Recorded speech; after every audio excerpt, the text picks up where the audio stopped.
Hello my friends and welcome to this new practical activity on, this time, support vector regression.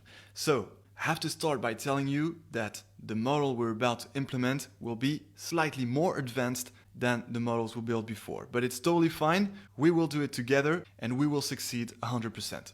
So, why is it slightly more advanced? Well, that's because we will have to play a lot with feature scaling, and I can tell you that after this implementation of the SVR model, you will be a master in feature scaling because you will know not only how to apply the feature scaling transformation, but also how to apply the inverse transformation, to go back to the original scaling.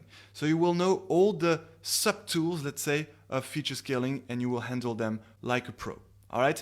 So if you're ready, let's start. And just before we go inside the folder, let's make sure here that we're all on the same page. I gave you the link to this folder, containing all the codes and datasets right before this tutorial and an article, so make sure to connect to it. And now we should all be on the same page, and therefore we're going to go, of course, to part 2 regression, and then, of course, to support vector regression SVR.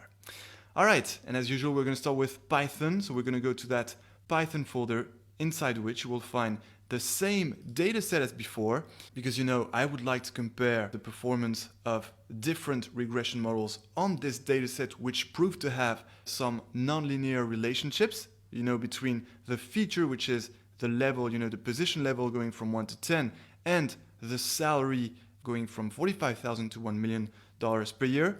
So here again, this is exactly the same scenario. We want to train this time a support vector regression model to learn and understand the correlations between these position levels and these salaries.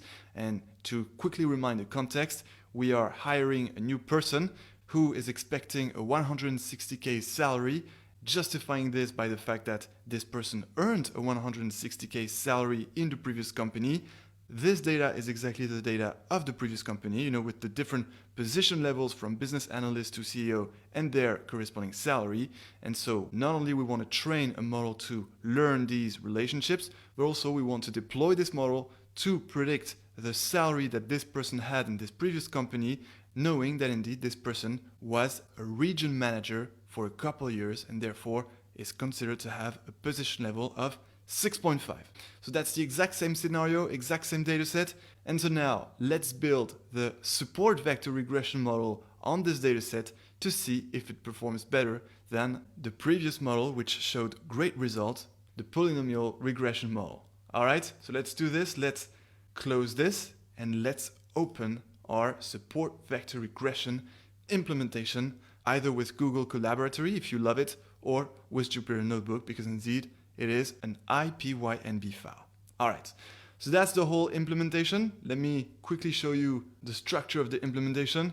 We're going to start by importing the libraries as usual, then importing the dataset, then applying feature scaling. So this is interesting. This time we have to apply feature scaling because in the SVR model there is not this, explicit equation of the dependent variable with respect to the features, and mostly they're not those, coefficients multiplying each of the features and therefore not compensating with lower values for the features taking high values. No, this time the support vector regression model has an implicit equation of, the dependent variable with respect to the features, so we don't have such coefficients, and we will definitely have to apply feature scaling for this model. So you see, you start to understand when and when not to apply feature scaling.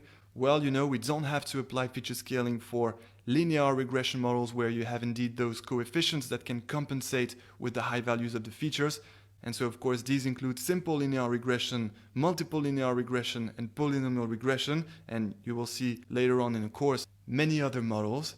And for other models which usually have an implicit equation, an implicit relationship between the dependent variable y and the features x, well, usually for these models we have to apply feature scaling. All right?